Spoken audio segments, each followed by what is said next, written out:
Got Letting me up. How you doing? good. Greenleaf. Yes, sir. Um. Were you here just a few minutes ago when I got Yes. shut Yes. What down? happened? Did you get bananaed? Yes, I did, and then I appealed and I got it back. So, I know they are so rude. yeah. Anyways, I want you to look up when you get a chance. Like a lot of things you're saying are true, but there's a lot of things in the middle that I feel like one of the brothers was saying kind of harshly. But a lot of things that are in the middle that you're overlooking because you're so upset about the fact that no one knows that Jesus was made up and all that. But I'm a type of person that reads between the lines and everything. Every message is delivered for a reason. Don't kill the messenger. It may not be true. It may be true. Parts may be true, and parts may not be true. Right? But my perspective is this. I mean, because I didn't like a lot of things say, Jesus. I felt that he was condescending. When he was talking to his people. When he Well, was but see, making. for me, it's either the holy book of God and the one true religion, or it's not. And if it's not, then we could still read the Bible and say, you know what? Here's a good thing I'll take from this. That's what I'm saying. First That's what Corinthians I'm agreeing 13 with. teaches what love is, and it says love keeps Yes. no. So That's so and say that. Say that. Don't be so so I do all the time, yeah. and I say I that was trying to that agree with you. even by the definition that the Bible gives for love, God is not love. So when you're No, but threatening that's eternal okay. punishment, Right, but you take what information works for you because people are so diverse in their understanding and their interpretation of even the facts that are just written in stone. They still is diverse about how they see it, how they interpret it, and all that jazz. so But so Greenleaf, the thing that is extremely important to me is that people quit lying to other people. And I know you they're know, so. if I if know. if you want to learn how to be a good person, and if there's anything, if you want to, when someone strikes you on the cheek, if you want to turn the other cheek, you say, well, hey, just don't fight back. The Bible says so. You say, okay, that's fine. But the Bible also says that it's okay to beat your slaves as long as they don't die. I And you know, say, I know, I then know. then Listen, the Bible was made to control people. Okay, so that's why it's so confusing, so much conflicting information. It was definitely made to control people. The right, same but man that signed for the Bible signed for the book of demonology. He approves both books. So you just gotta, take from it what you can. Like I right, agree but with you but because Greenleaf, no, nobody looks at it like that. I know because So they're never. Greenleaf, we could I want you to look at the we could burn spirituality every of it. Bible on earth and humanity. Are you a spiritual So being? I think we Or have a are you bad connection or something. We're not communicating properly.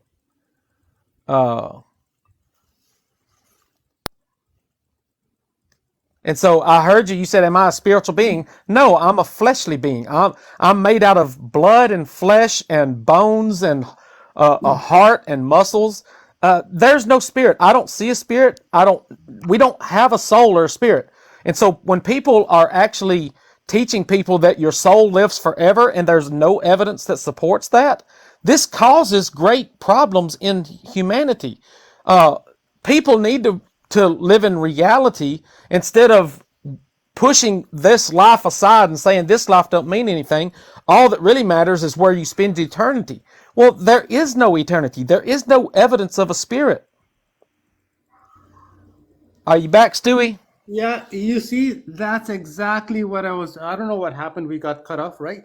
But there's other guys that strictly, well, totally talk about only that, right? After, we don't want to get into that. That's another story.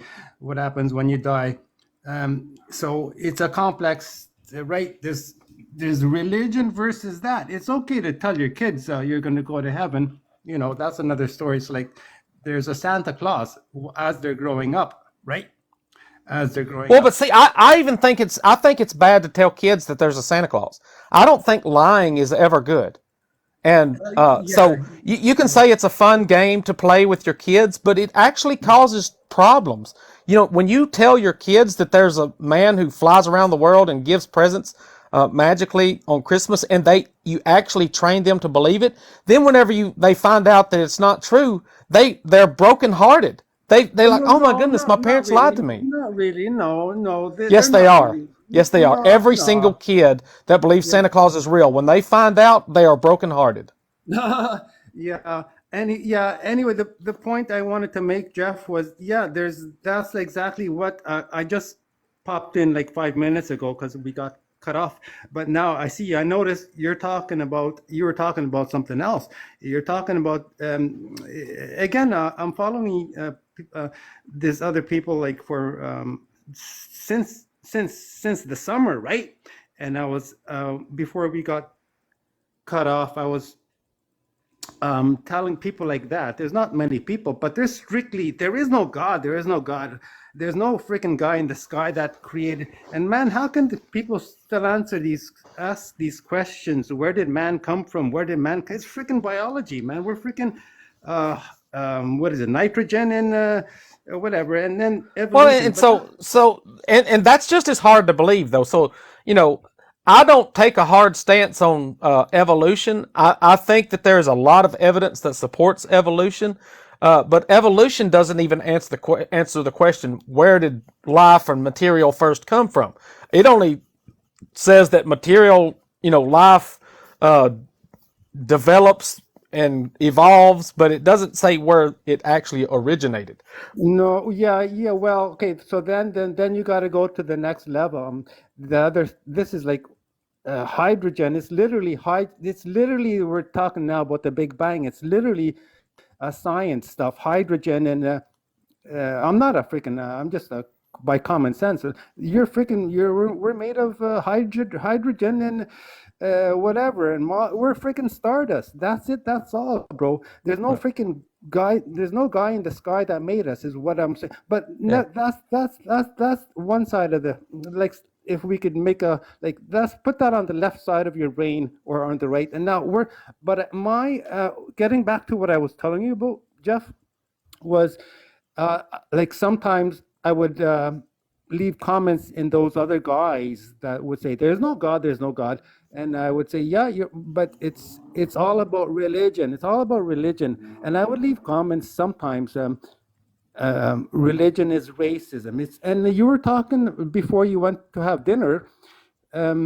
You were saying about it's just. I mean, you're right on, Jeff. You're right on about all religions are. You keep going on, and it's true. And all religions were I want to get to the point, Jeff. One question, because this is such a. Now, reading your topic there. It says the Romans created Jesus and Christianity, right? Uh-huh. And Jesus never existed.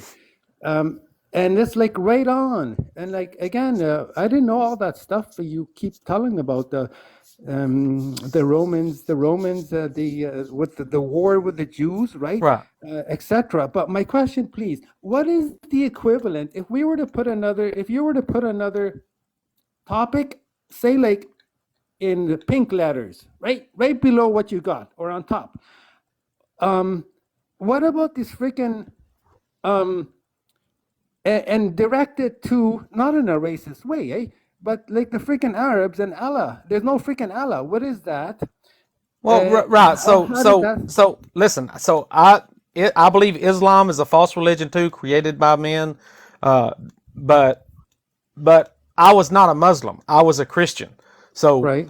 so I'm speaking about my personal experience, and I've never been a Muslim, so I don't argue with Muslim. Ex-Muslims can talk about being a Muslim, but I'm an ex-Christian, and so I'm speaking to people that I know that are experiencing the same things that I've experienced, and if you don't like to be lied to, then you should, come listen to what I've got to say. But Stewy, I got some other folks wanting in, so let me pick them up and see what's going on. Thanks. Try to get Thanks for that stopping question in. maybe later. All right, Jeremy Adams.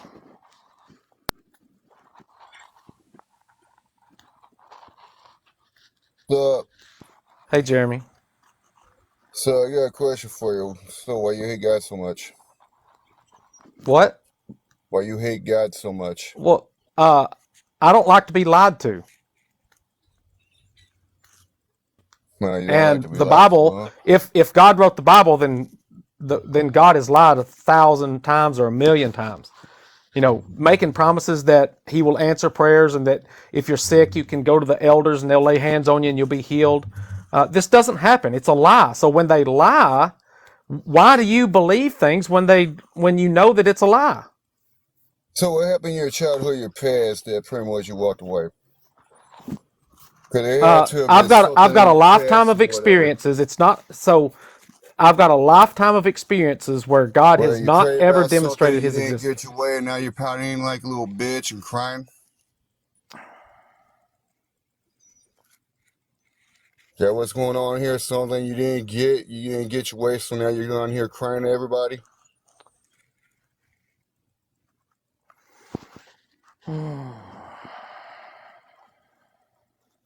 Well, let me find the boot button here. I had to block you first. All right, so there. Oh my goodness.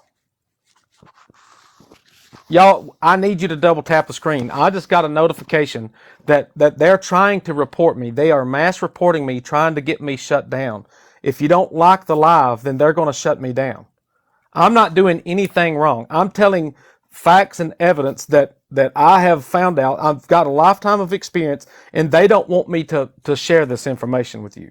They want to shut me down, and they already shut me down once today. I appealed it, and TikTok looked at it and they says, yes, you didn't do anything wrong. I'm not here promoting any sort of hateful behaviors. I'm saying that I don't like to be lied to. And when Jesus says that whoever believes in me can pray for anything in my name and receive it, and then when you have a loved one that's laying in a hospital bed and you're praying, not only you, but the whole church, everybody you know, all over Facebook, millions of people are praying for this person, and then this child still dies. You're saying, oh my goodness, God, where are you? Why didn't you keep your promises? You said that you would answer prayers of the faithful, those who believe in you. There'll be millions of people praying for and so if you want to look her up, Ambria McGregor, I think is her name. Ambria McGregor was a 16-year-old girl that played volleyball with my daughter. And when she was 16, she went to church on a Wednesday night. And when she left church, she had a car wreck and she was in a coma for 3 weeks. And there were millions of people praying for her that believed in Jesus and were Christians. And this girl died. Because there is no power in the name of Jesus. There is no power in the name of Christianity. It is a false religion. And if there were power in it, then hallelujah, praise Jesus. But there's not. I've got 46 years of experience where God doesn't ever do anything to help those who believe in Him. That you still have to endure the same pain and suffering that unbelievers have. So that proves that God and Jesus are liars when they don't keep their promises. And so some people just let God get off the hook. They say, okay, God can lie all he wants. I'll still believe in him. I'm not that way. When you lie to me, then I say I don't like to hang out with liars. So I see y'all liking the live. I appreciate it. If you can get me to 50K would be great. That's my goal. Let's get to 50K. We've got almost 400 people in here. If 400 people gave 100 likes, that would be 40,000 likes. And you can give 100 likes in just a few seconds by double tapping the screen with 2 fingers. Gladiator, what's up? Hey, how you doing? Good. Okay, I do understand what you're saying. I used to be a Christian as well. I understand. Let's see. What turned me against Christianity was the lies that they did not line up with the Old Testament. Found that out.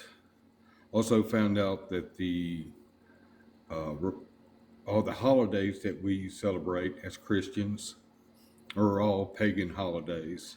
Yeah. Baptism is Is pagan. The communion meal yeah, where you eat the flesh of Jesus and drink his blood, that's pagan.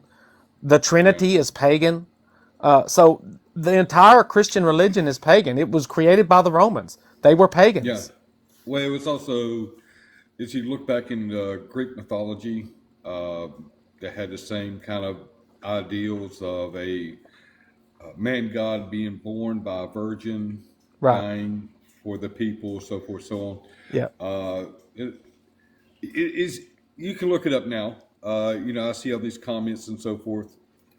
You can, yeah, you can look it up online. You can look it on YouTube. You can look it up anywhere, and you can see the.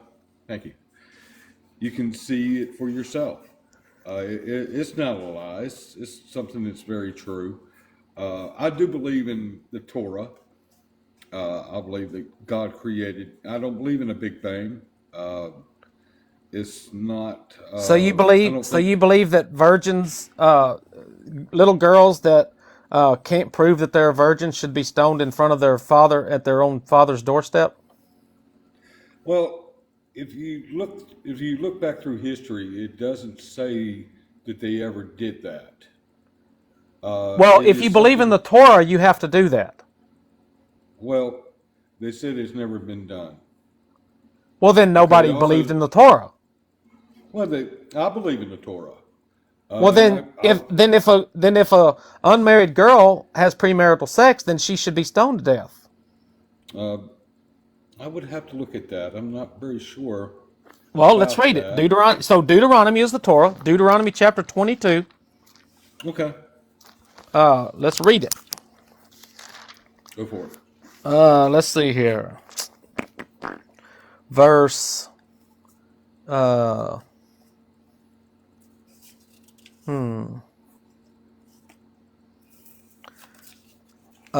which one? Oh, it's talking about stoning the girl. Let's see.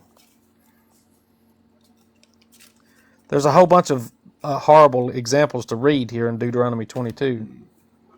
Oh, here it is, right here. Verse Okay. 20.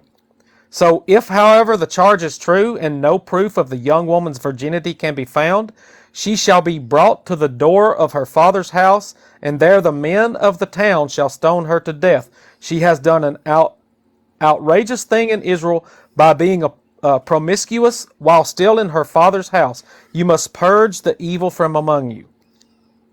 Okay. I agree with that. Well, and so look at this one.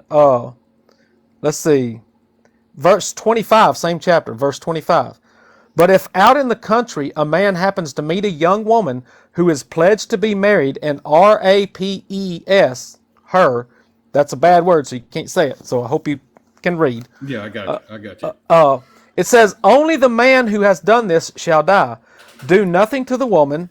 She has committed no sin deserving of death. This case is like that of someone who attacks and murders a neighbor, for the man found the young woman out in the country, and though the betrothed woman screamed, there was no one to rescue her.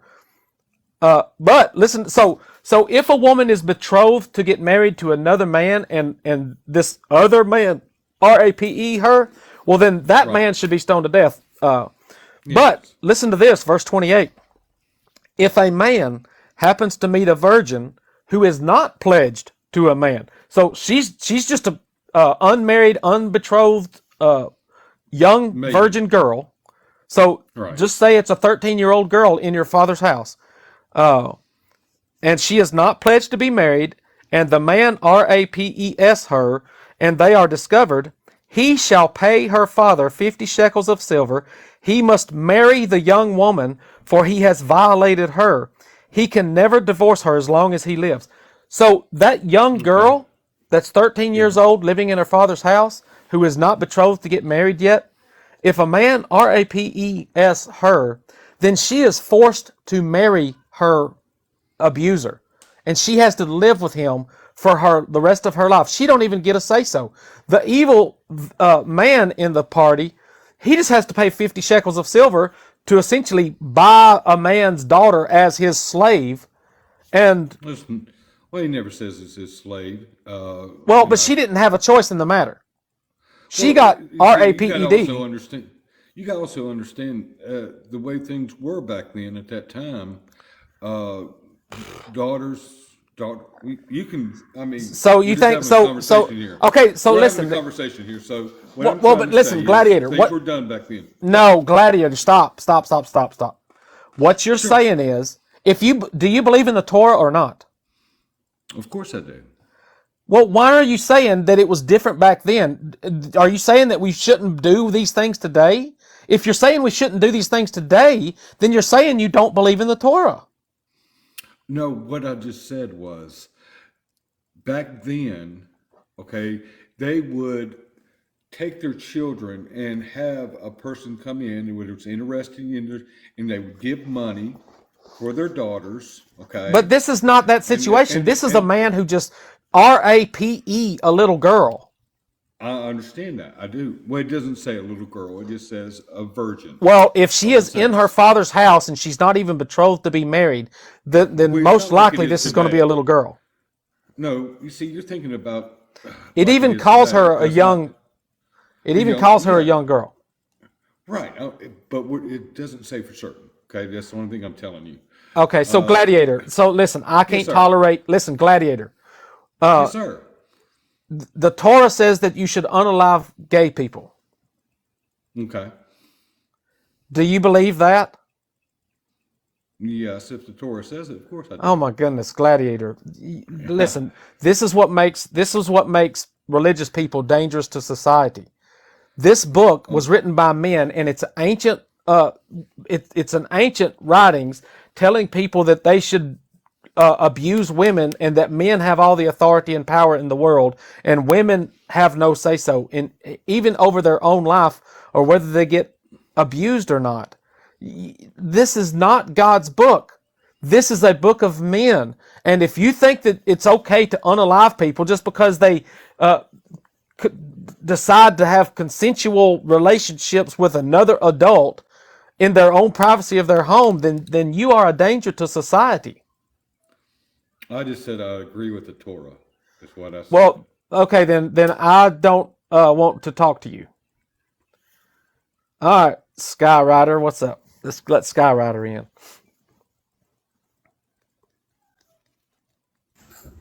Yeah, how you doing? Good. Yeah, me too. I'm doing pretty good today.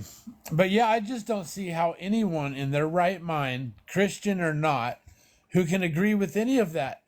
How, how is this even possible? The evil of it is terrible. But I've seen Christians like, yeah, okay, slavery's okay. I guess dashing your babies against a stone is okay. Unaliving this person and that person Right. because God said so. And the reason for it is people can't use their brains. They can't think. They have been brainwashed. They've been told what to believe. They've been told this is the holy word of God, so they can't think enough for the. So that's where I come in. I will do your thinking for you. I will tell you point blank how this is an evil book, who wrote it, when they wrote it, why they wrote it, and how they lied about predicting the future and all these other things. I've got it all figured out. I've spent my lifetime trying to figure it out. Now I've got it figured out. And I've got an excellent book called Jesus Demigod that will open your eyes to the lies and the of these religions. And please read it, and then please start living your life on your terms instead of on the ancient Greeks' terms or the ancient Hebrews' terms. This book, you are enslaved by a book. Everybody who believes that this is the word of God, Yeah. you are a slave to lies. This book is full of evil in the Old Testament and the New Testament. Yeah, I didn't realize it, but even in Luke 19, chapter 27 or verse 27, that's a parable, but still Jesus is saying, take those that don't obey and, slaughter them in front of Right, me, right right, in front of me. right. Yeah, exactly. So in the parable, Jesus is the king who goes away into a country and then comes back and says, whoever rejected me as their king, it's time for your judgment day where you get slaughtered. Of course, that's exactly what Jesus is saying, that he's the king. If you reject him, you get slaughtered. But these apologetics, these people just they have a reason for everything, and they even have a reason for that. And it's like, no, there is no reason for that. Right. That is just evil. And another thing too is God, God does not match up to the love chapter. You know, he doesn't even match up to it at all because, for one thing, love doesn't keep records of wrongs, and God will. Love does not boast, but God does. Love is not self seeking, but God is. Love is not jealous, but God. All the things love Right. is. It says love always protects. Well, God doesn't protect us. No, he doesn't protect those little babies being harmed. He doesn't. And the thing is he's omniscient. He's supposed to see it all going on. And that's what really gets me is he still doesn't do anything about it. All powerful, all knowing. And Right. So the way a Christian is supposed to read 1 Corinthians 13 is we're supposed to love God, but God doesn't have to love us back because God does keep records of wrong and he does allow harm and evil and things to happen to us, but we're supposed to always let God off the hook. Even though God is causing great famine and pestilence and genocide and all sorts of evil, we're supposed to not keep up with God's wrongs. That's the way they are actually saying. God gets off the hook always, but that's just like, I'd say, okay, here's the deal. God says, thou shalt not kill or murder, whatever, but yet billions, when he comes, he's going to annihilate us. right. So, I mean, come on. It's Yeah. not good. Yeah. I'm just glad I'm getting out of Christianity, but it's still trying to hang on to me. I'm still trying to hang on to scriptures, like the scriptures says that God is head over Christ is the one. People are telling me I'm going to hell now. I have Christians telling me because I don't believe Jesus is God, and that's the only thing, not believing Jesus is God. What if I still believed in Jesus? I'm still going to hell if I don't believe he's God. Right. And so I tried to hold on to the scriptures for a long time too, Skyrider. I mean, I've studied this all my life, and it was not easy for me to let it go. And but if you keep at it, if you keep being honest with yourself, you'll eventually have to say, you know what, it's all got to go. Or you can still read it and pick out, but once you realize it's not the holy word of God, it's just a collection of writings from men and when they claim there's miracles, doesn't mean there were actually miracles. You could still read it for, posterity or, just to find out how people have been talking to other people or in the past or whatever, or how they were manipulating other people. But there are a couple of good things in there too that you could pull out, like 1 Corinthians 13, the chapter on love, or First John 4 also talks about how you should not live in fear, but you should live in love. Brotherly love, there's a lot about brotherly love, and sure, we should love our brother, but you don't need to read the Bible to find brotherly love. You can just use common sense for that. Sure, you're gonna love your brother, or you're gonna hate him. My brother and I, we loved and hated each other growing up, but we didn't need a God for us to love each other. We knew we loved each other. Right. It's fun. We'd kill each other during the day and then tickle each other's backs to sleep at night. Yeah. It's kind of funny, really. Yep. And so I got some more folks. Let me see who else is wanting in. All right, no problem. Thanks for. Are you kicking me down then? Do you want to hang out for a while? I'll let you hang out Just for a hang while. out. I'll mute my mic. Okay. Hey, Hutch. Hey, what's up? Not much. I am interested in why you think this position about, I don't know if you would call it mythicism or whatever, but Jesus not Sure. existing. Sure. Why do you think that position is so, unpopular within scholarship? Well, I think they've got ulterior motives, for one. So, like Bart Ehrman, for example, he wrote a bunch of books saying Jesus existed, but yet he's an atheist. He says there's all sorts of contradictions, there's all sorts of false things all throughout the Bible, but yet he takes the position that Jesus was a human, a regular human who just died on the cross. But because he didn't figure out the truth, this is the conclusion he came to when he started writing books, and he sold a bunch of them. And if he changes his mind, he's got to say, you know what, I was wrong in my books. Maybe he could write a new one and try to sell it. But he also works at a college where he's teaching, New Testament history or whatever. And so there's a lot of pressure on these scholars to not go too far. They can say some things. But there have been scholars, and I can think of one Hang or on. two. Hang on one second. Let me Yeah. mute you for a second.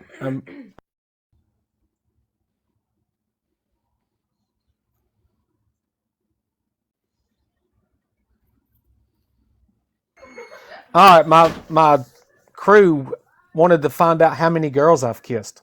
How about that? I don't know. I don't know why they're asking that, but I've got wife and daughters, and a friend of a daughter came over and said, "How many girls have you kissed?" I'm like, oh my goodness. All right, so now we're back. Sorry for the delay. Yeah. So you were talking about Bart Ehrman, which obviously, that makes sense that there are definitely people that have, a position. Ulterior motive, and for example, so I studied. I've watched a whole bunch of videos. I've watched a bunch of interviews. I've watched Myth Vision. I've watched debates between Bart Ehrman and Robert Price, and I watched Richard Carrier talk about his research into why he wrote the book on the historicity of Jesus. And so I've heard a whole bunch of modern scholars all over YouTube and everywhere explaining why they believe what they believe. And then I did my own research as well to come up with my own conclusions. And I was a Christian for 30 years, so I believe Jesus was real. Now, he was the way to God. Yeah. But the evidence is actually overwhelming. If you actually study it with an open mind and say, if he's not real, I'll admit it. But every one of the scholars' explanation, so you should do this if you haven't. Like, go to Myth Vision and see how he interviews scholars, and he will ask them, why do you think Jesus was a real person instead of just a mythical figure? And they'll all start hum-hawing around, and they'll say, well, just too many people wrote about him.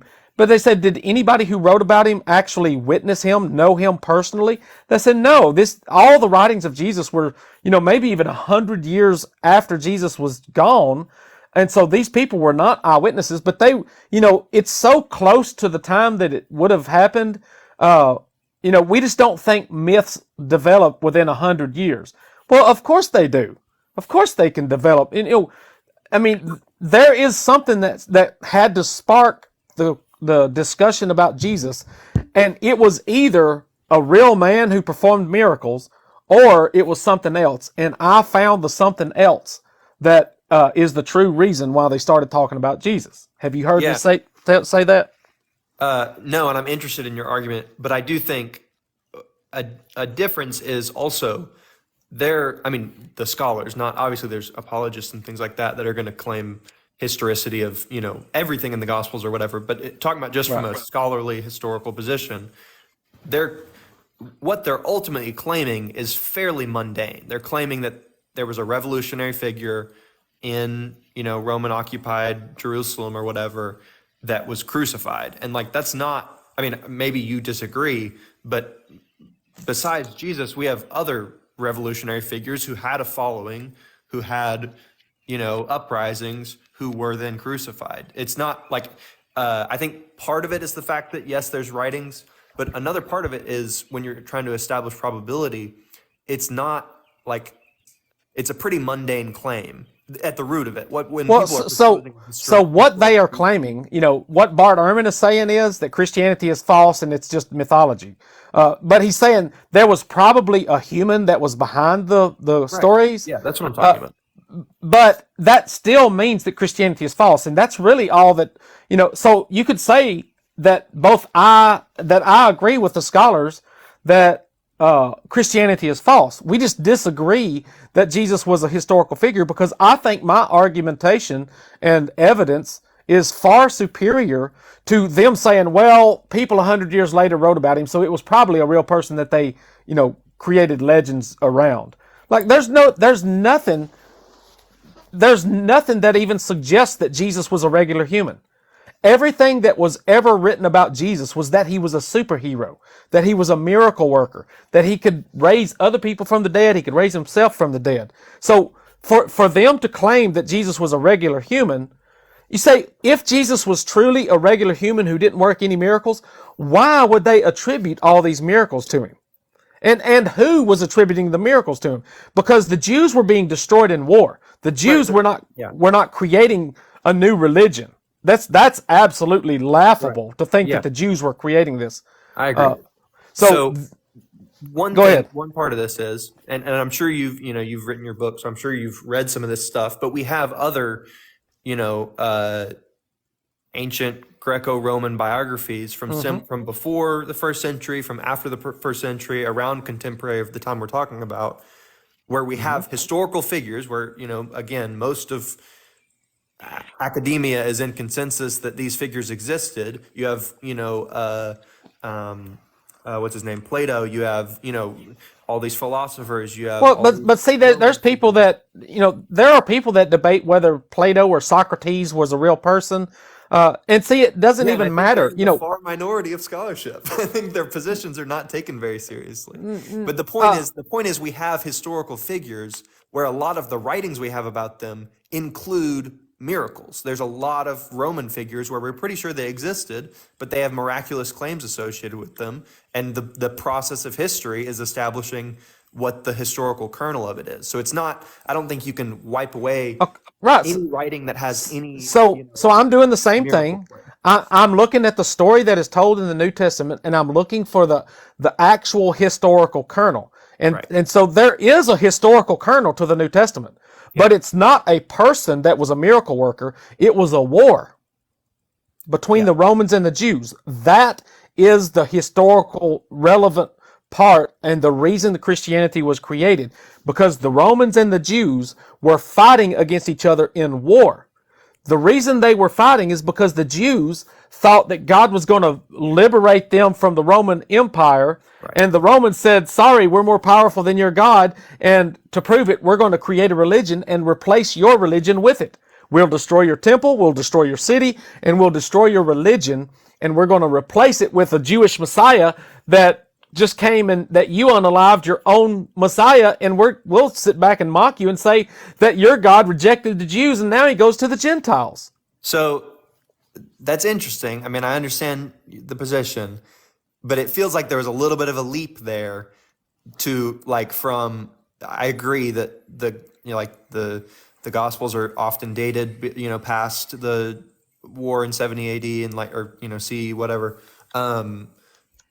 That is a huge part of the context of the development of Christianity and how it breaks away from Judaism. But I think then I'm interested in your evidence for such intentionality with the creation. You're claiming so much intention in and part of our almost that it was a Roman tactic to like you're saying, subvert the Jewish religion. What's your evidence for that? That seems like a lot of intent. So every time any nation destroyed another nation in ancient history, they always created a religion for the new defeated people. So when Alexander the Great went into Egypt and conquered Egypt, he created Serapis. Serapis was a Christian religion. It was called Serapis Christos. He was the anointed one. That's what Christ and Christian means, just anointed. So Serapis was a Christian religion. In fact, there's a lot of even, first century writings that talks about, Christianity as it's relating to Serapis cult, not about the Jesus cult. So people need to understand that. But so the Greeks created Serapis in the 4th century BC, and it lasted until the 4th century AD or CE when Christianity took over. So for 800 years, Serapis cult was alive and well. Sorry, how do you spell that? I wasn't. Serapis. Serapis. Serapis. Okay, got it. It's kind of like in the past, whoever wins the war, that's the religion that's the religion. Yeah, but they would create a new religion. It's not like they said you worship our way or no way. They would create a new religion for the defeated people to at least be able to recognize some of their history in it. So the reason they called their god Serapis is because he was a combination of Osiris and Apis the bull. So that was 2 Egyptian gods, and he had a Greek, it was a Greek religion, but the Greeks created Serapis for the Egyptians after they lost the war so that they could say that they didn't lose their entire identity, but they had to be incorporated into the Greek culture, so the Greeks created a religion for them. The same thing happened when Rome conquered Greece.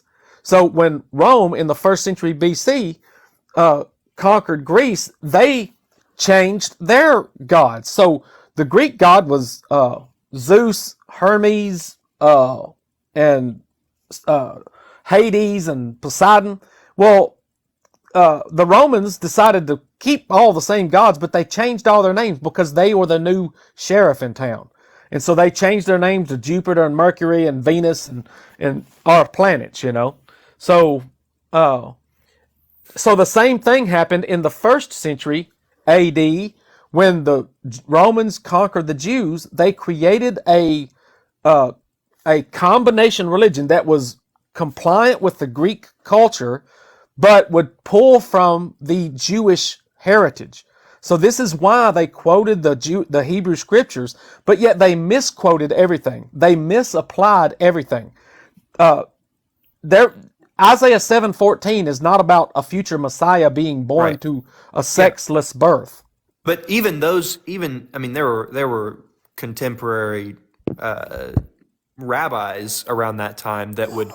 I mean, I wouldn't necessarily say that's misapplying. I forget the name of it. It's like basically reinterpreting a prophecy, or not even a prophecy because they weren't necessarily prophecies, Right, but right. reinterpreting just sections of scripture and saying, "Hey, this is kind of we can interpret this to talk about our day." I don't like. Right, I mean, exactly. I see what you're saying, but Right, that was also but practiced within Hutch, Judaism. I wrote a whole chapter in my book, Jesus Demigod, called Philosophy. And when I studied Philo of Alexandria, are you familiar with that guy? Philo? Yeah. So Philo was actually, he taught pre-Christian doctrine. He was a Greek philosopher, but he was a Jew. He didn't study Hebrew, the Hebrew scriptures. He studied the Greek Septuagint, and he called Plato the most holy Plato. So he learned in the Greek culture in Alexandria, Egypt, and he studied Plato, and he applied Platonic philosophy to the Greek Septuagint, and he essentially reinterpreted the whole Hebrew scriptures from a Greek perspective. And so this was the beginnings of Christianity. So whenever you would find something about a virgin birth in Isaiah 7, even though it was not a prophecy about a Messiah at all, then they would interpret it and say, oh, you know, which Philo didn't, as far as I know, Philo didn't talk about Isaiah 7 at all. But Yeah, but that practice, I understand, and I mean, definitely, I definitely agree that the Gospels are very heavily influenced by Greek philosophy, especially John. in my opinion. yeah, especially John. So John 1:1, it says, in the beginning was the Logos, and the Logos was with God, and the Logos was God. Well, if you do a Google search right now, it says, who taught the Logos doctrine? It'll pull up Philo from Alexandria, because Philo was a prominent teacher of the Logos doctrine.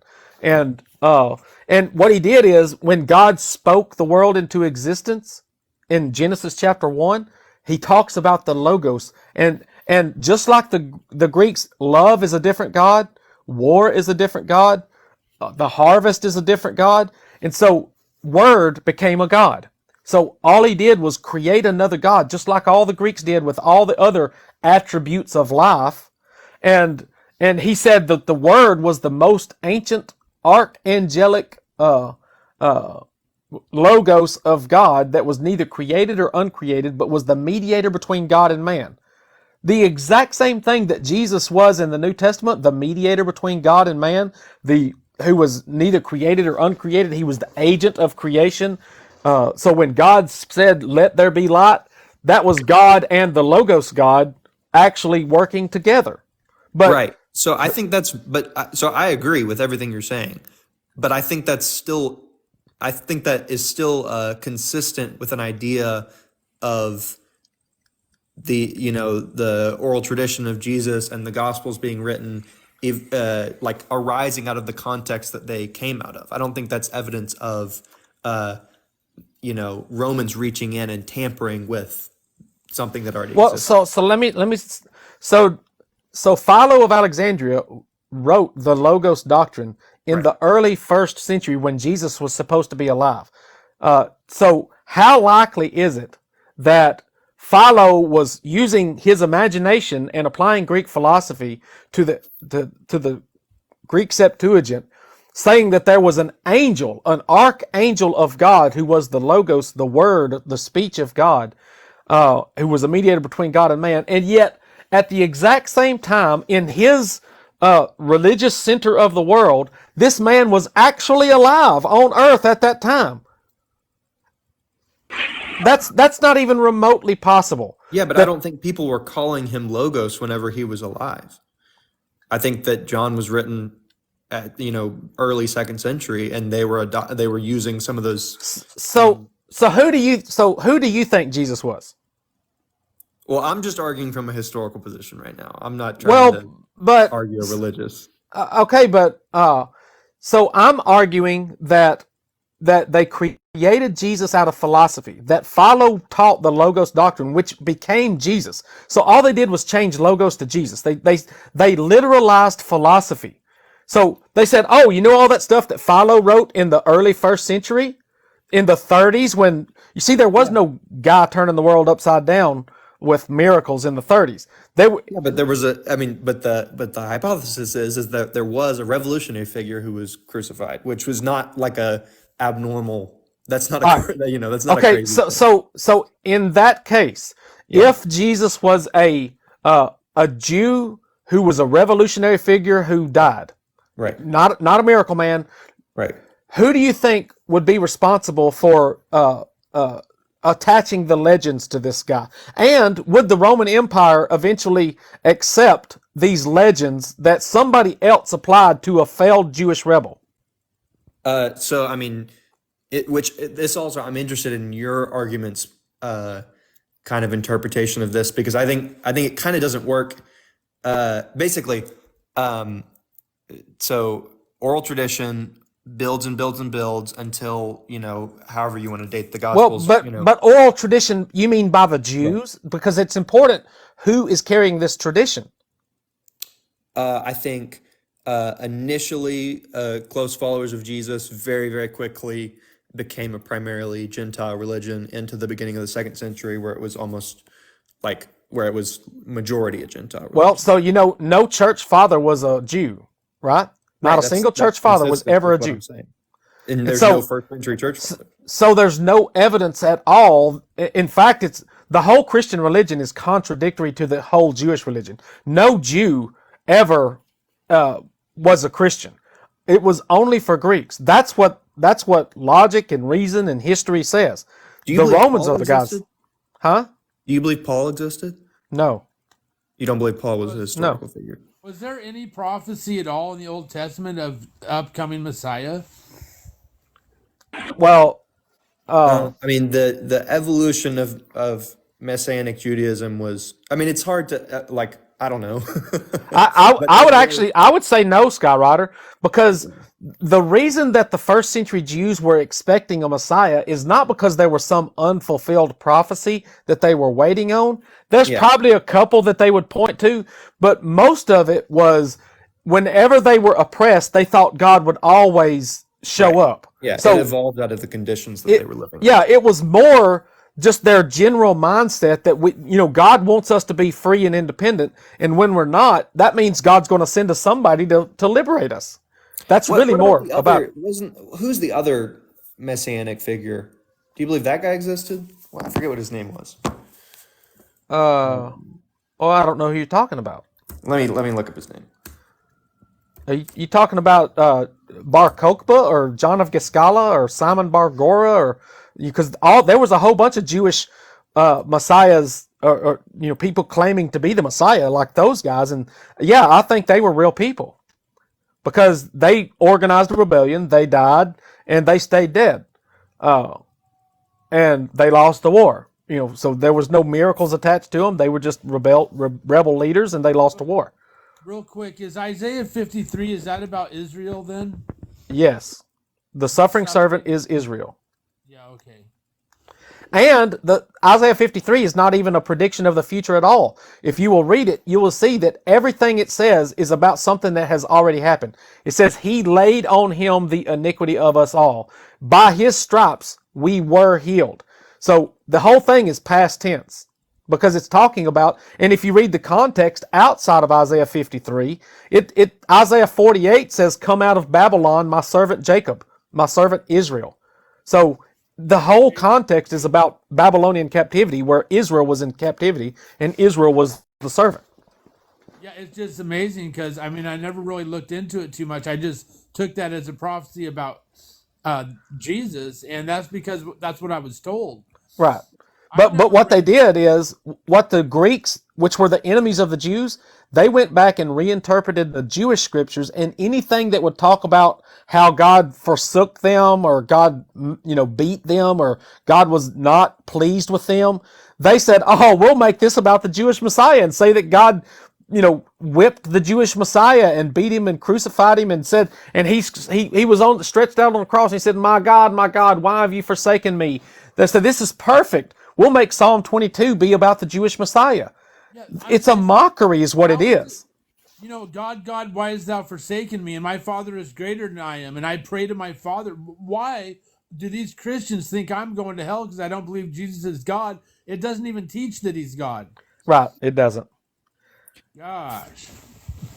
I'm gonna have to think So about going to anyway, hell because I couldn't find the guy that I was thinking of. Maybe I was wrong. Well, But are you talking about somebody in the Bible or somebody in history? no. Somebody in history. I was thinking somebody around the same time that was making a similar claim.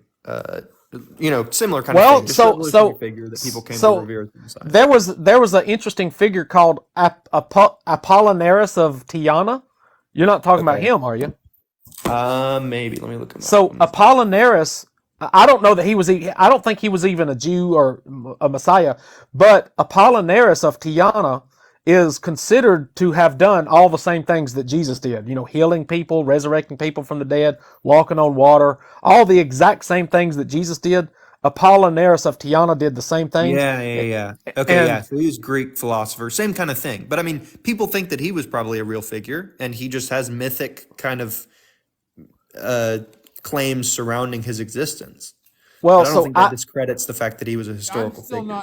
I'm not convinced that there wasn't a man named Jesus yet, but Jeff's That's, working. I mean, that's the only thing that I'm not even really arguing. I'm just interested in your argument because it's so what? minimal within scholarship, basically. Right. So if have you studied Richard Carrier very much? No, but he's one of the two people that I know that argues this position. Right, so he's a mythicist, and he says if you'll watch some Richard Carrier videos on YouTube, he'll tell you that when he decided that Jesus didn't exist at all, that he was a mythicist, then he lost jobs and credibility, and nobody would, they just shun him. So Right. But you know that, I mean, like people that do argue creationism, the creationists say the same thing whenever they're like, yeah, once I came out as a creationist, all these scientific journals stopped wanting to publish me. And it's like, well, yeah, it could be because there's this conspiracy and you're being discriminated against, or it could be because you've come to a bad conclusion and people think you're wrong. Like, right. So, but what I did is because I started from the position thinking that Jesus was real. I mean, shoot, I was a Christian. I believed he was the miracle worker, even. But I actually just studied the evidence with an open mind and said, I'll go where the evidence takes me. And the evidence took me that especially Philo of Alexandria was significant, and Josephus is significant also. So when I realized that Philo taught the Logos doctrine before Christianity was ever even thought of, and it was in the exact same generation that Jesus was supposed to live, I say it's not possible that this miracle man existed in the same generation that he came up with this philosophy. So obviously all they did was literalize philosophy and say, let's pretend like Philo's philosophy really happened. Let's just say it was real. yeah, but isn't it just as likely that there was already a, kind of, like I said, oral tradition surrounding Jesus, and there was a writer in the early 2nd century that was hearing about Jesus and was also hearing about teachings from Philo of Alexandria, and he wrote a gospel that linked the two of those concepts? Like, I don't think it's more likely. Well, so let's think about that for a second. So let's think. So I appreciate your attitude, and I appreciate this kind of conversation. So if there is a guy in the 2nd century who is applying Philo's philosophy to a man, Right. and if you're saying it was a dead man who didn't accomplish anything except to die in a rebellion, first of all, you'd have to say, what generation did the dead man live? Because there was no rebellion in the 30s. There was no uproar. There was nothing that's significant that happened in Jerusalem in the 30s. The only significant thing that happened in Jerusalem was in the 60s and 70s. Right.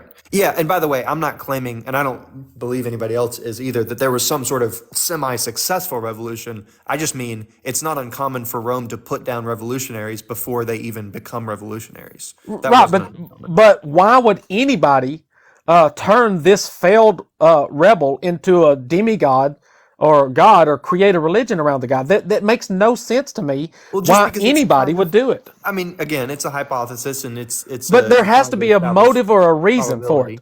But There has to be this right, is the yeah, reason the that idea.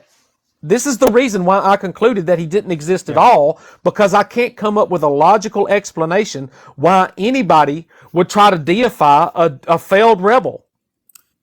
Yeah, the idea is that it's kind of a melting pot of, like we've been talking about, existing, expectations of messianic prophecy and fulfillment and that kind of thing. From the And Jews? yes, yeah. So when you I talk do about think there are messianic Jewish- prophecy, I do think there are Jewish roots to this. so I don't think there is an ounce of Jewishness in Christianity. The Christianity is so contradictory to the Old Testament. There is no way that any Jew was propagating this narrative. This was propagated by pagans, Yeah, I don't think they were propagating what's Greeks found and in Romans. I don't think they were propagating that stuff. I think they were So- propagating what's found in some of Mark, like the Son of Man stuff. Like I think that was what was, I think that's very Jewish. No, all they're doing is quoting an Old Testament scripture and interpreting it from a Greek perspective. Yeah. The Greeks are the ones telling the story. They're just reading the Old Testament Hebrew scriptures and then interpreting it the way they want to interpret it. Yeah, I mean that's yeah. So anyway, I'm interested in your timeline because obviously I think, like you said, there's a very critical from both our perspectives. There's a very critical event of the Jewish war and the destruction of the temple and all that, and the scattering of everybody, and then there's a very important event of Christianity becoming the state religion of Rome. And I think there's, in my opinion, again, I would be interested in what you think. I think there's too big of a gap between this conquering of, in your idea, the Romans coming in and saying, we're going to conquer you and we're going to institute this religion to end up humiliating you and use all of your scriptures against you and that kind of thing, yada, yada, yada. And then, like, however, 300 years later, it becomes the official religion of the Romans. Well, That okay, feels like so such a let's long- talk about the timeline. So before 70 CE, there was nothing. The only thing that existed related to what we know of as Christianity was Philo of Alexandria. Interpreting the Hebrew scriptures from a Greek perspective. It's pure philosophy. There was no man. Jesus didn't exist. This is my timeline. Yeah. And when you get to the Jewish rebellion in the 60s and 70s, the Jews were expecting God to free them or liberate them, and it didn't work out. The Romans defeated them, destroyed the temple city and everything. And then whenever Titus captured Josephus in war, Josephus writes about this, Josephus pleaded for his life because the Romans were unaliving everybody with brutal relentlessness. And so Josephus pleaded for his life, and he says, I can tell a story where Vespasian, your father, is the Jewish Messiah. He even says it in Josephus's writings. He says that Vespasian was the fulfillment of an obscure oracle in the Hebrew scriptures that the king of the world was going to come from Judea. And Okay, wait. I'm trying to keep up with you. What is this guy called? What is it called? Vespasian? Vespasian, he was the Caesar in 69 CE. He was the general of Nero's army that started the war in 66. But then there was a civil war. It's called the Year of Three Caesars in 69. And Vespasian, I'm with Vespasian, you. Keep going. he is the guy who came out on top of the Civil War. And he had two sons. Vespasian was the dad. He had two sons, Titus and Domitian. These two became the Caesars after Vespasian.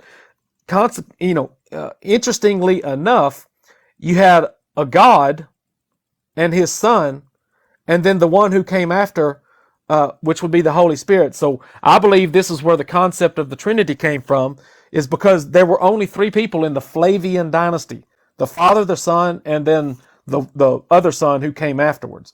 And I think it's likely that a lot of this narrative was created at the end of Josephus's life, after he already wrote all his writings. Then they started saying, you know what, let's develop this story about how the Jewish Messiah is really the Roman Caesars. And so, but that gets us into the 2nd century, and where most everything was written in the 2nd century. So in the 1st century was when you had the ideas.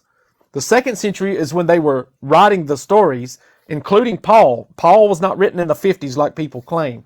And I've got a lot of evidence to support it.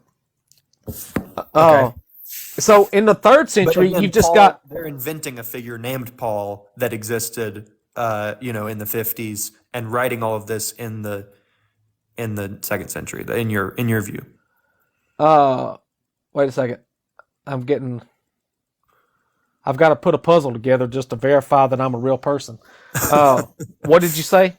I was saying when you're talking about Paul, Paul being in the 2nd century, your claim is that the figure of Paul was invented, right, and they're placing him back into the 50s. Correct. Right.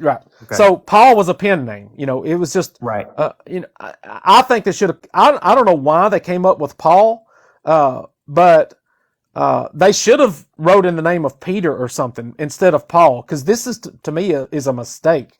Because in Matthew 24, Jesus says, "If anyone says to you, I saw the Lord out in the wilderness or here or there," he says, "don't believe it, because when the Son of Man returns, it'll be like lightning flashing from the east to the west. And if anybody says they saw me, don't believe it."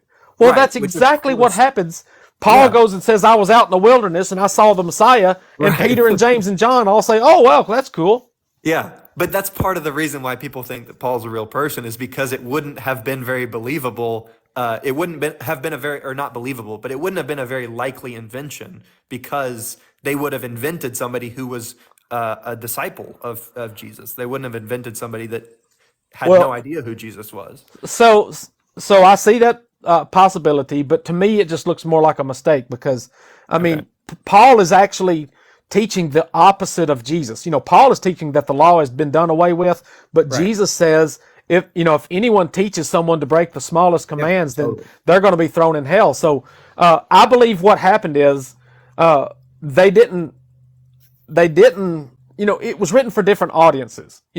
Paul is obviously for the Gentiles, and the Gospels is obviously to tell the story about how the Jews rejected their own Messiah. So it's really two different stories for two different audiences.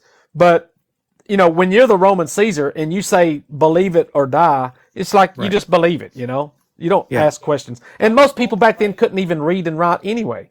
And they're not educated people that can find the errors and mistakes in their writings. Yeah.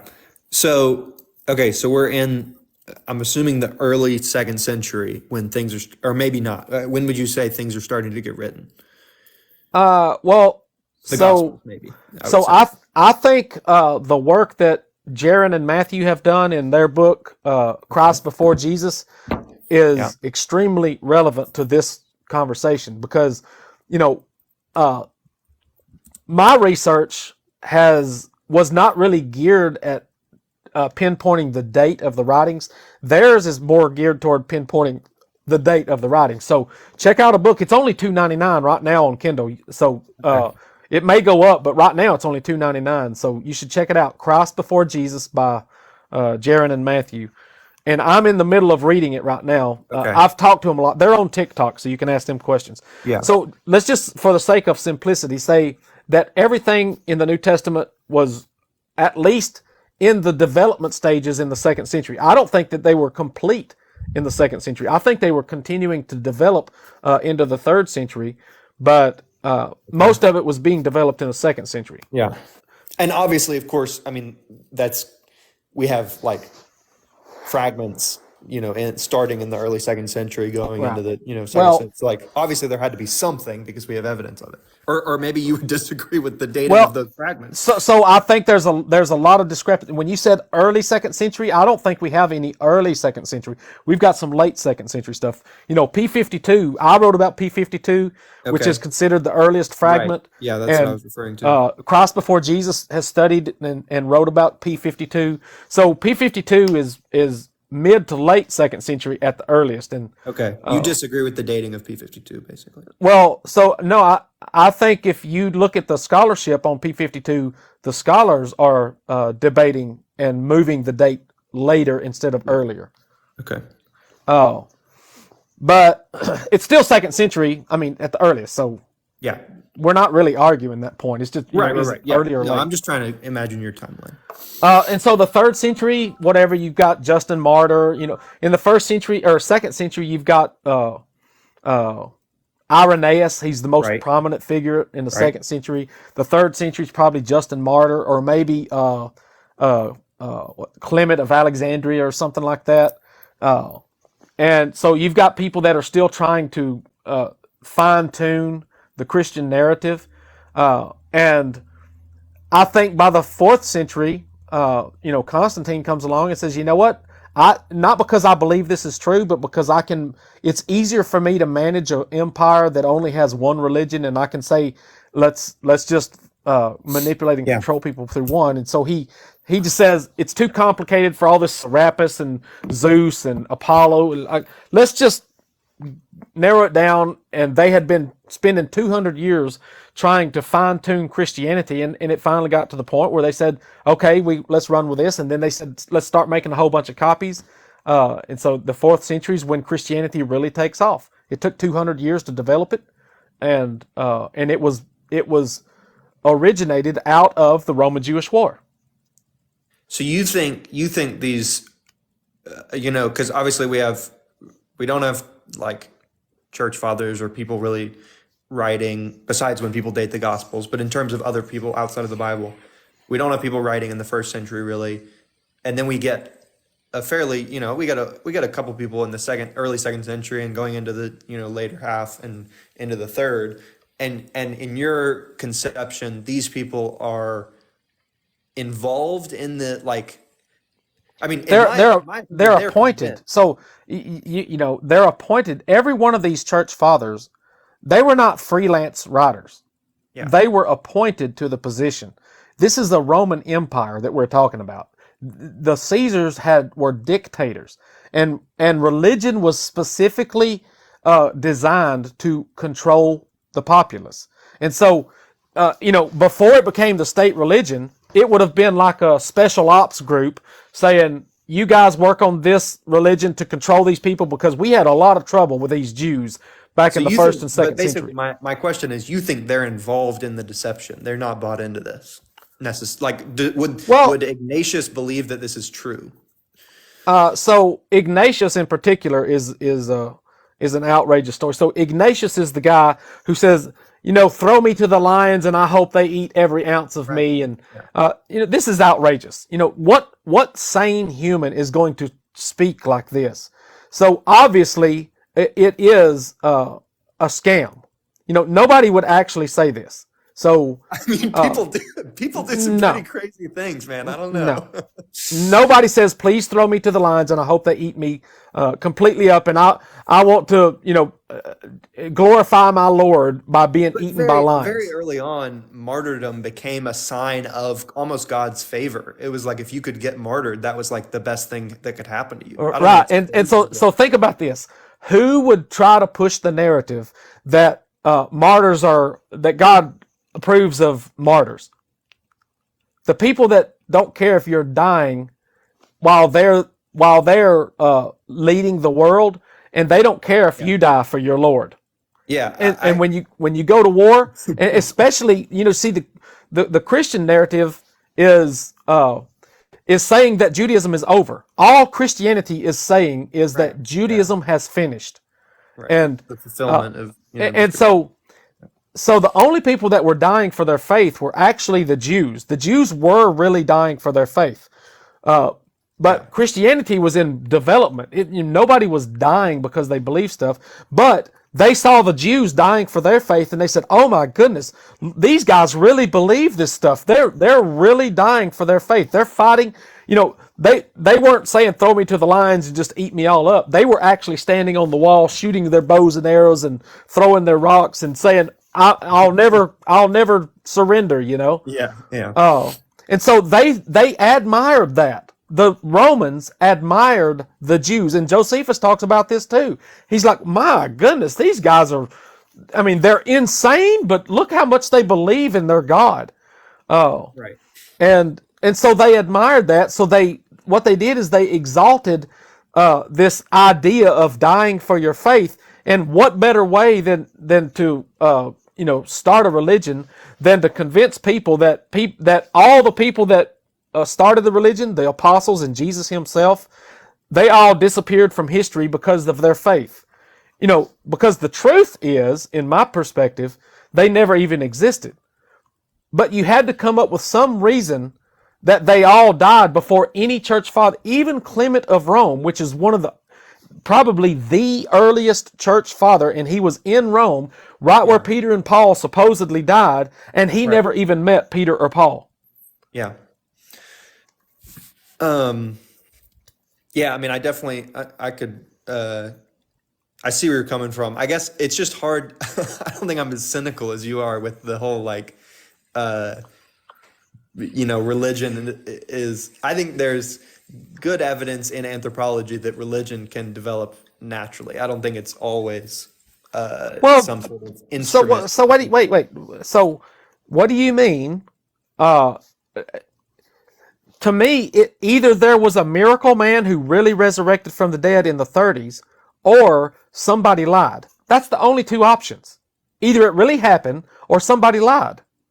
Yeah, I don't think that's true. I don't think there are the only two options. I think that when you have, again, you're dating, these writings much later than, kind of the consensus in scholarship. But even if you do have, 50 years or so before the first, or maybe not 50 years, I guess, when would it be? 40, 50 years before the earliest writings, you have time for there to be a kernel of, or a historical figure that, as it expands out and it moves to different parts of the Roman Empire and that kind of thing, it evolves without necessarily deception. I think that's what I'm hung up on. But there's no logical explanation, unless you can give me one, as to why the Romans and all throughout the Roman Empire, after the Romans destroyed the Jews, that a brand new religion develops based on a Jewish rebel. That doesn't make any sense at all. Why would the Romans exalt a Jewish rebel? They would never do that. They would suppress it and say, this guy, either that, or they would say, look, let's hang him up from the rafters and drive him through town and say, this is what happens to rebels. Right, which I think that is what happened ultimately, in 33 AD. But then of course things developed. But they didn't. The Roman Empire as a state did not exalt Jesus until the 4th century. That's what I think that's the point, is that it did take a long time. So who would exalt Jesus if the Romans were driving this dead guy around town and saying, this is what happens to people who rebel against Rome? If that's what the Romans were doing in the 30s when Jesus was crucified, they made a public announcement that this is what happens to rebels. Who would be the ones that would develop this story about this guy being a god sent from heaven? Either during, again, in this kind of hypothetical, we're presupposing that Jesus was a historical figure and he did have at least some following while he was alive, which isn't uncommon. So they would be Jews, though. His followers would only be Jews. They would be Jews. Not Greeks, not Romans. And then they're living in this world of messianic expectation. That's their existence, is this world of messianic expectation, and they're looking for it wherever they can see it. No Jew was looking for some Messiah to come and die. Nobody. Right, correct. I agree. They were definitely looking for somebody to liberate them. So if somebody claimed to be their Messiah and he died, they would say, oops, I guess we were wrong. That wasn't our Messiah. And I think that did happen throughout other times in history. And I think that in this hypothetical, the explanation, again, this is just an explanation or rationalization or whatever you want to call it. Some of his followers became convinced some way or another that he rose from the dead. So these Jews who actually thought that their Messiah, even though he was killed, they said, no, we believed in him so much. Let's tell a story that he resurrected from the dead. No, that's what I'm saying. I don't think it works if it was a lie. I don't think it works if it was a deception.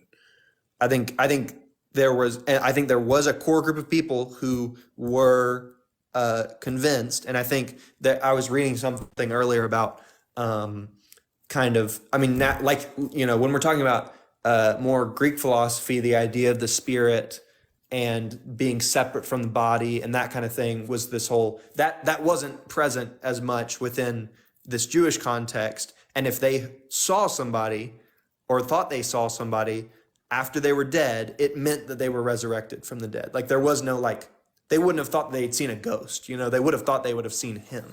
And so, whatever that instance was eventually bleeds out into, people hear from people. And then, I admit, I think very quickly it became a Gentile-led thing. And then you get into the 2nd century, and then you get into but then it takes, again, another 200 years before the Romans are like, okay, actually, this is a thing that we'll do. For it to be the invention of the Romans, it takes too long for them to. No, but see, Christianity was always centered in Rome. Irenaeus says so in the 2nd century. He says, let all the churches all around the world take their direction from the most ancient church started by Peter and Paul in Rome. So Irenaeus in the mid to late second century is saying that Christianity takes their directions from Rome. Yeah, location Rome, and the church in Rome, not the Roman. And who rules Rome? Who sits in Rome and rules the world with an iron fist? Yeah, it's not remotely logical to conclude that there was a Jewish church during a Jewish rebellion, multiple Jewish rebellions, that was actually developing under the nose of the Roman emperor, and he didn't know it. Yeah, I do think they were more friendly towards, again, these are Gentiles, so they don't have the same posture towards the Romans that the Jews would have. And so I think, even if you think that the Gospels are written late 1st century, they get very Roman friendly, So since you can see that the Christians were Roman friendly and anti-Jewish, of course the Romans liked the Christian narrative, because the Christians were saying, Judaism is over, we don't have to do that stuff anymore, we got a Messiah. So this is how you should know that the Romans are the ones that created the narrative. It didn't develop naturally through a small sect of Jews who said, no, our Messiah came and he died on the cross and resurrected from the dead. We all saw it, but I know none of you guys saw it, but we did. And so the Romans are saying, wow, hey, that's pretty cool. As long as you don't like the Jews, we're with you. Because we're just all about shutting these Jews down. So it was not a Jewish religion. It is a Roman religion. Everything about Christianity is Roman and pagan. Baptism in water is a pagan practice. The communion of Jesus, eating his flesh and drinking his blood, this is pagan. Offering human sacrifice is pagan. Shedding innocent blood to pay for the sins of the guilty is pagan. Everything about Christianity is anti-Jewish. I don't think you can argue that sacrifice for the atonement of sins didn't have roots in Jewish. Human sacrifice was an abomination in Judaism. Yes, no, you're right. Human sacrifice, but that's why he's called the lamb. He is a substitute for the animal sacrifice. I think he's postured that way. Okay, so animal sacrifice was not as good as human sacrifice, according to Christianity. No, I'm saying, I'm not really making that argument. I'm just saying I don't think the entire idea of sacrifice for the atonement of sins was, I think that did Human I think that sacrifice is expressly forbidden in Judaism. yeah, I'm not talking about human sacrifice necessarily. 'Cause it Jesus was a human. right. Yes, I know. But I So mean, he so was this is literally that he tells wasn't you ritualistically sacrificed. He was this he became this is the only argument that we should have, and you should instantly agree that this is not a Jewish religion. It didn't originate from the Jews. It originated from the enemies of the Jews. The enemies of the Jews were the Romans. That's why the church was in Rome. That's why their scriptures are written in the Roman language of Greek. Everything about it is Roman. Everything. It started in I Rome. think it's It was written difficult by because Romans. yeah, I hear you. It's difficult because like I think there is stuff that I agree with you, and I do think like yes, definitely there's posturing towards the Romans. I think things get very Gentile friendly very early on. I think things get very Roman While the friendly Jews very are early being, on. see, it wasn't just one war between the Romans and the Jews. Yeah. Jerusalem was Right. Yeah. destroyed in Ongoing 70 thing. CE, but there was another Jewish rebellion in 110. It's called the Keto Rebellion. There was another one by Bar Kokhba. It's called the Bar Kokhba Revolt in 130. So for 60 straight years, the Jews were rebelling against Rome. They were in 60 years of war with the Jews. So the Jews were public enemy number one in the Roman Empire. And so a quasi-Jewish religion comes out of the Roman Empire after a 60-year war with the Jews. I think I know who wrote the religion. Yeah. Okay. I understand. I get the basics of your argument. I think I'm going to keep looking into it. And I think my hanging point is I understand the connections that you're drawing, but I think there's a big claim of like very intentional like fabrication and deception that I think that takes a lot of evidence. Well, my I book is think only it takes more $6. than just a connection. Like Jesus Demigod is only $6 on the Kindle. So if you can scrounge up $6, get the Kindle version yeah. and read it, because I promise you, I did not do this study with intention of disproving Christianity. I was a Christian for 30 years. I went to church, I prayed, I studied the Bible, I did everything I could possibly do to follow Christianity. And when I saw all the conflicts and the contradictions and the evil and then the false promises and, Jesus saying he's coming back and all the Christians saying he's coming back this year. No, he's coming back this year. No, he's coming back this year. I'm like, my goodness, dudes, you don't know what you're talking about. Jesus told his apostles in Matthew 16:28, he was going to return in the clouds with the glory of his Father, with his mighty angels, to reward everyone according to their works before they died. That's what Jesus told his apostles while they were living, that he would return before they died. So we've got a perpetual return of Jesus every single year, but yet he promised he was going to do it before they died. Yeah. So, all right. Well, I'll look into it. I appreciate you talking to me, man. And I'm yeah, sure you got some I enjoyed regrets it. You asked good questions. That's the kind of thing I look for here. Find somebody with a respectful attitude who just wants to, talk about the evidence. That's all I really want to do. I don't want to yell and scream and fight with people. Definitely not. All right. See you, man. Appreciate it, Hutch. All right, let's see. We'll let Ross in. What's up? Hey, Ross. Hey, man, how long did it take to canonize the Bible? Well, I think the official canon was in the 5th century. So 580. But they started in 100, right? 180? Well, so the 5th century is really the 400s. So in the 400s, I think in the 4th century or in the 300s, that's when they started having these ecumenical councils, the Council of Nicaea, the Council of Constantinople, and all that. They were trying to establish doctrine, and somewhere along the way, by the 5th century or in the 400s, they said, we've got all these books and we've got all this stuff that saying contradictory things. If we're going to put together a good religion, we've got to get rid of all these contradictions. So they got rid of all the Gnostic texts, and they said, well, let's put these books together. They pretty well fit together. So let's say these are the Holy Bible in the 5th century. Okay. And I have another question about. So, is there a version of the Bible where Jesus was not crucified? No, that's no. Okay. Not that I know of. For some reason, I thought the Sinai Bible said something along those lines, but I could be wrong. I mean, I've heard some stuff along these lines, but I haven't studied that in depth. Okay. All right, man. Cool. I just wanted to ask that one question. I've been told that it was 900 years that it took to canon the Bible, and I wasn't sure. No, I mean, all you got to do is your Google this opinion. stuff. You say, when was the New Testament canon established? And I did that not long ago, and I remember it saying that it was in the 5th century. Okay. So, the 4th century is when Christianity was established as the Roman state religion, and they started trying to consolidate their doctrines, try to present a consistent message.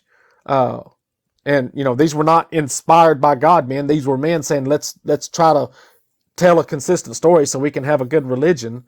And in the 5th century, early 5th century, they said, we've got to have a book and let's not have conflicting stories. So let's throw these things out and let's accept these. It's just all created by men. It was man-made stuff. Oh, And I've there's got contradictions that. all in it. It took me. I can't get the people around me to understand that.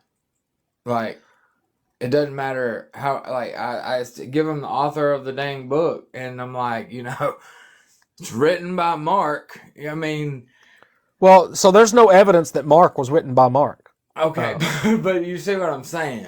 Is there's a man's name on there, and even that alone should identify it as a man-made, not divine-made. Well, but they're assuming that these men wrote the Bible, but God inspired them the truth. But yet, when you point out contradictions, they'll say, well, that was just different perspectives. Matthew saw it one way, Mark saw it another way, and they remembered it differently. So I thought they were inspired. Well, inspired don't really mean word for word. It just means that they told the truth. But you say, well, they're contradictory. Matthew gives one genealogy of Jesus, and Luke gives a completely different one. How could they both be inspired if they're telling contradictory stories? You say, well, it's just, you just don't understand it. You need the Holy Spirit. Like, well, Oh my God! if it doesn't make sense, when it looks like a duck and quacks like a duck, that means It it's a must duck. be a duck. Right. Yeah, and so your family. You said you were a Christian for 30 years, right? Uh-huh, yeah. And do you have family? Yes.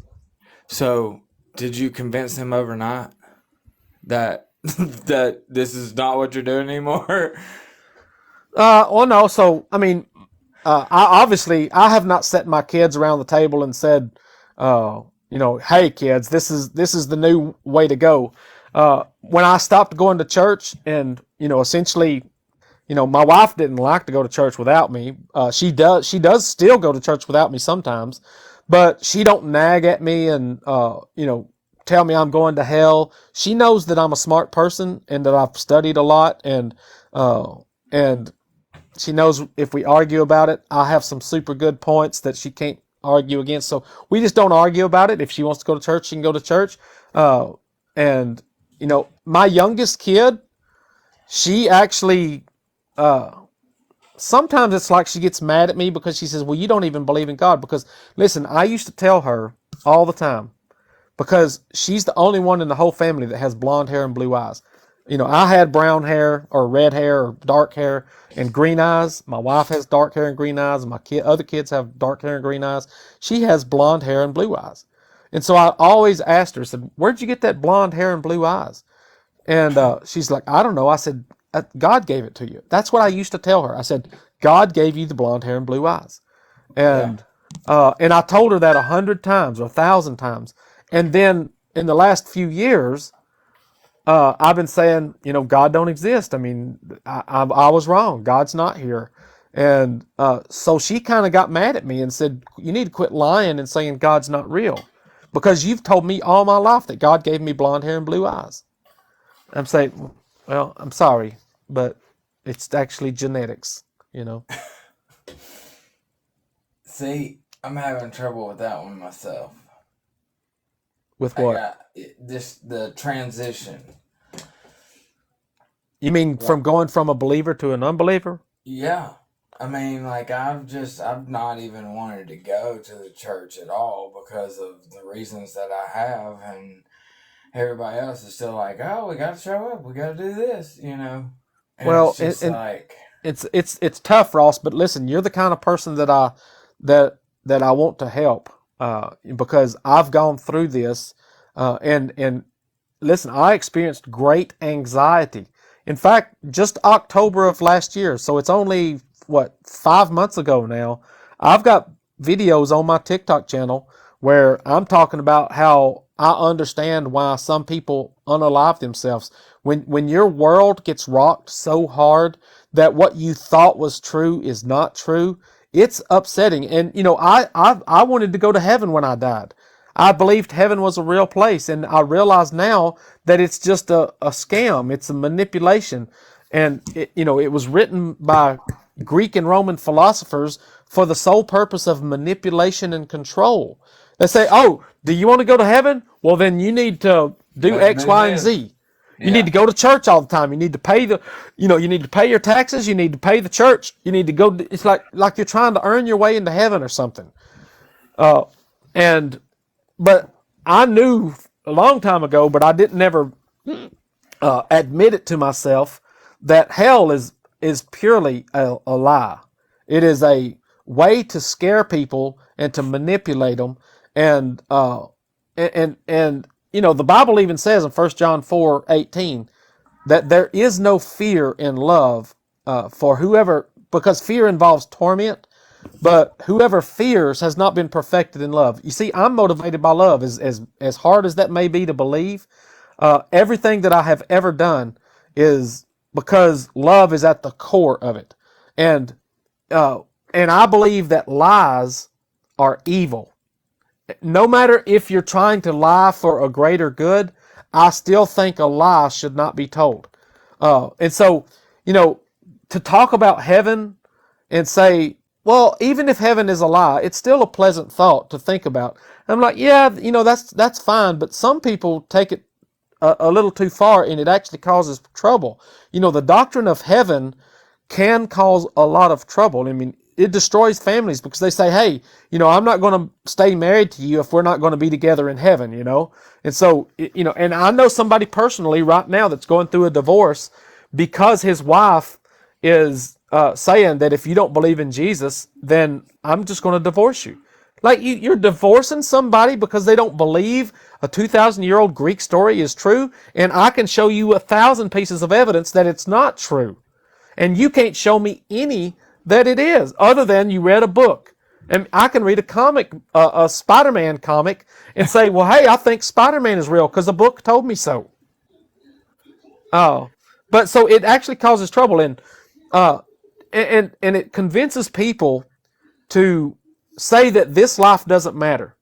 All I want to do is spend eternity in heaven, and so I will just throw away this life. I'll throw away everything. Some people are, being monks living in caves because they think they're going to get to go to heaven when they die, and they're going to get some kind of reward. And some other religions will fly planes into buildings and do kamikaze bombing and stuff, right? Because they think they get to go to heaven when they die. So you see, this is how you convince people to do outrageous things, and you feed them a lie to the point where they think it's true, and then they'll do anything that you tell them to do. And you can know that Christianity is not true because Jesus made all sorts of promises that never come true. He says that you will be able to perform miracles. The same things that he did. He says, my believers will do the same things that I've done. Well, that doesn't happen. Nobody gets resurrected from the dead. Nobody gets healed from cancer. Not miraculously. If they go through, a lot of radiation and chemotherapy and years of fighting and struggling, then sometimes they recover from it. But, these promises are purely false. They're demonstrated to be false. We can know that they're false. So why do we want to convince millions of people to believe things that are demonstrably false, and to make a promise for something that there is no way they could know is true? They're over here saying you get to go to heaven. We know it's a glorious place where the streets are paved with gold, and you'll get to see Jesus and all your family. And isn't that wonderful? So, yeah, that would be great. I would love to see all my family again after we die. But it's pure mythology. It's pure philosophy. There is no evidence for it. And the only way you could even say there's evidence is you think that God appeared to somebody 2,000 years ago and told them that it's true. But yet he doesn't appear to anybody. Well, some people would say near-death experiences are evidence for heaven and hell. But I don't think it's evidence at all, because I think people see whatever they want, whatever they believe in. Huh? Oh my goodness. Hey, I'm sorry. I got a phone call. Can you hear me? Yeah. Okay, I'm sorry. Let me get off here. I'll just be watching. Thank you, sir. All right. I'm sorry. Thanks. All right. No problem. Disconnect Ross. Matthew 7's coming up. Hello? Hey, Matthew. Yeah, I just wanted to ask you first of all, why do you have to attack the Bible? Why out of all Because it's a lie. Yeah, but so how do you know Islam isn't a lie? It is. So you would put the same thing up for Islam too, would you? Yeah, but I was never a Muslim, so I was a Christian, and I found out Christianity is a lie. So I'm talking to the people that are experiencing the same things that I experience. All religions are false. God has never spoken to anybody. God has never performed any miracles for anybody. He didn't pick Muhammad out and say, "Hey, you're my special prophet, and I'm going to tell you everything I want you to tell everybody else." He didn't pick Moses out and say, "Hey, let me meet you up on the mountain and tell you everything I want you to do." That didn't happen. None of the religions in the world are true, because every one of them are based on lies. Yeah, but how comes every time I see you online, it's always just attacking the Christian religion? It's never attacking any other religion. Because I was a Christian and I wrote a book about you just Christianity. Said all religions are a lie. So why can't you do one of Jesus and then one of Muhammad and then one of something else? Why does it always have to be Jesus? Because I have not studied Islam. Yeah, but I studied Christianity. You just told me they're all a lie. So you don't care anyway. I am an expert on Christianity. I am not an expert on Islam. You just told me that all religions are a lie. So, but you just seem to be attacking Christianity. I just don't understand. Matthew, do you understand that you speak about what you know? I know Christianity. That's why I speak about Christianity. And you just spoke about what you know. You said all religions are false and they're a lie. So why can't you do one on Islam? Because I'm an expert on Christianity. But you're contradicting yourself. You're contradicting your words. No, I speak about what I know. I know Christianity. You said that all along. I have never read the Quran. I cannot have a live telling about the Quran when I've never even read it. It's just an attack. You're just literally attacking Christians. You would never do that to Islam or any other religion, would you? If I was a Muslim and I knew the Quran, I would talk to Muslims about how Islam is wrong. I was a Christian. I know the Bible. I know Christianity. I studied the history of Christianity. I have not even studied the history of Islam. I know that it started in like the 7th century, and that's about the extent of what I know. I am not an expert in Islam. I know it's a false religion because it was created by man, and they just copied from the Bible. They copied from Judaism and Christianity and created an Arabic religion. So, I don't believe that there has ever been any miracles performed any time in history. And so when you read ancient books that talk about miracles dropping left and right like they're commonplace, then I know that they're lying.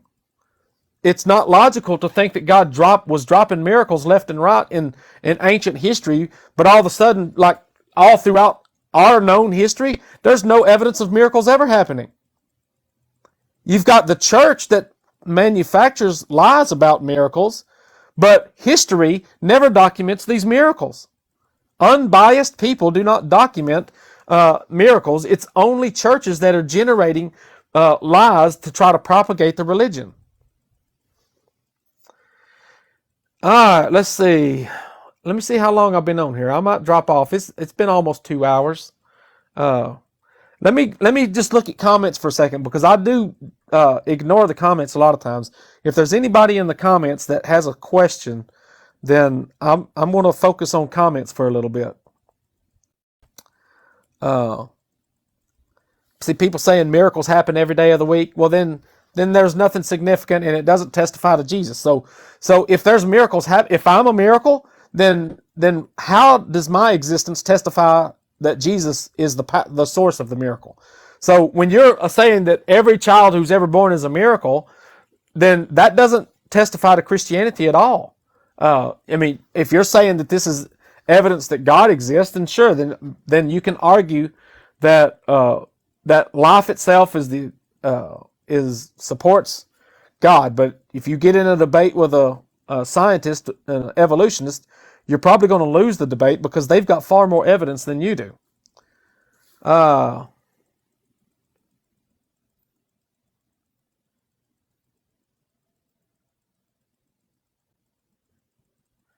You kind of just answered my question, Jeff. King Stewy.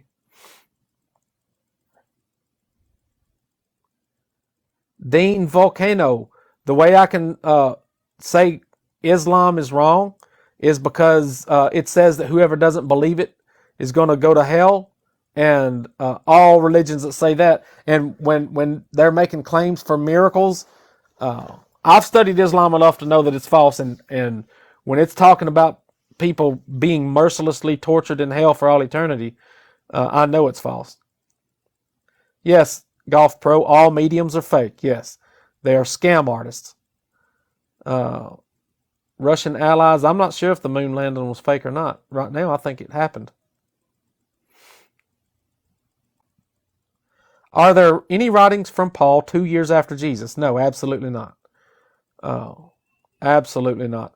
So Paul's writings, even the authentic letters of Paul, were written after 70 CE because Paul's primary message was that Judaism has ended. Judaism, there is no logical explanation for why Judaism would end because some guy died on a cross. That is completely ridiculous. Or let's say, even if Jesus resurrected from the dead, there is no prophecy from God saying whenever somebody dies and resurrects from the dead, that means Judaism is no longer applicable. It doesn't exist. From the Jewish scriptures, it says this law is forever. This law will never end. It lasts forever. But when Christianity comes along, they say, oh, well, Judaism is over. Now Christianity has replaced Judaism. And it happened at the same time that the Romans destroyed the Jews in war. And no wonder Judaism ended, because the Romans ended it and they replaced it with their own man-made religion, which was Christianity. Auctioneers, thanks for the follow. I have a flu. Please pray for me so I get healed right away, says Dominator. All right, Dominator. In the name of Jesus, be healed instantly. If you're not healed instantly, Dominator, then I guess there's no power in the name of Jesus. Why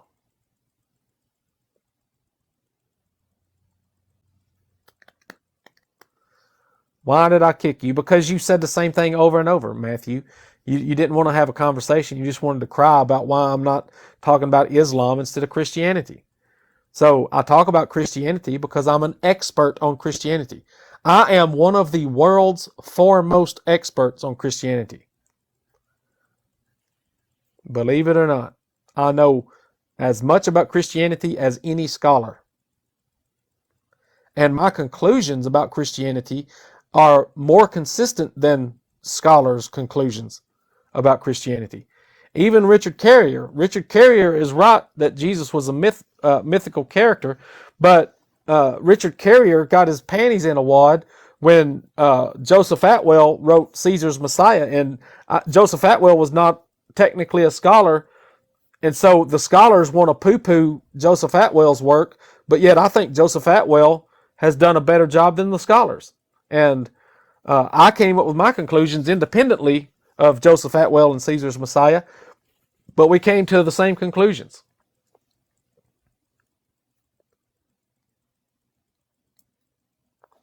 What did that say? You are 2 steps to repent, I see. I don't know what that... why are you backslider if you knew that was much about Christianity? Because the more you know about Christianity, the more you will leave it. Because It was created by the Romans in order to manipulate and control the Jews.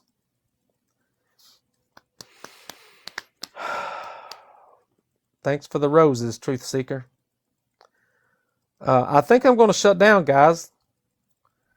Do I plan on debating any Christian scholars? I would love to, but they won't give me the time of day. So first of all, scholars don't like to debate the historicity of Jesus because scholars know that they have no evidence to back up the fact that even a regular man named Jesus in the 30s lived, died, and resurrected. There's no evidence for it at all, so no scholar can even defend their position.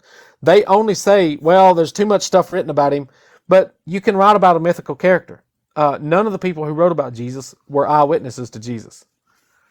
So I would love to debate a scholar, somebody that that had some clout, because if they debated me, then my position would become the mainstream position, because I would utterly destroy Bart Ehrman in a debate. Bart Ehrman don't want to debate me, and he never will. Bart Ehrman's famous for his stuff, and he won't. You know, he debated Robert Price, and Robert Price was good. I mean, if y'all haven't seen the debate on YouTube between Robert Price and Bart Ehrman on the historicity of Jesus, you should watch it. It's a good video.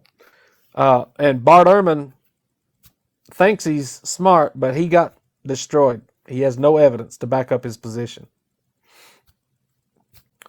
Isaiah didn't write 600 years before Jesus, and Isaiah didn't say a single word about Jesus. So Isaiah didn't prophesy about Jesus anywhere. There's nothing about Jesus in Isaiah. What the Greeks did is they pulled from Isaiah and they created a fictional story and a fictional Messiah and attributed things that Isaiah talked about that was completely unrelated to their fictional Messiah. But originally, nothing that was written in Isaiah was about Jesus. Nothing. Not Isaiah 53, not Isaiah 9, not Isaiah 7, nothing. Just go read Isaiah 7 and find out that it's not about Jesus being born to a virgin. All right, well, guys, I think I'm going to shut down for now. Give me a follow if you're not. Check out my links in my profile. Everything is in one link tree. My 2 books, my YouTube channel, Instagram, everything's there. So, thanks for being here. I'll catch you next time.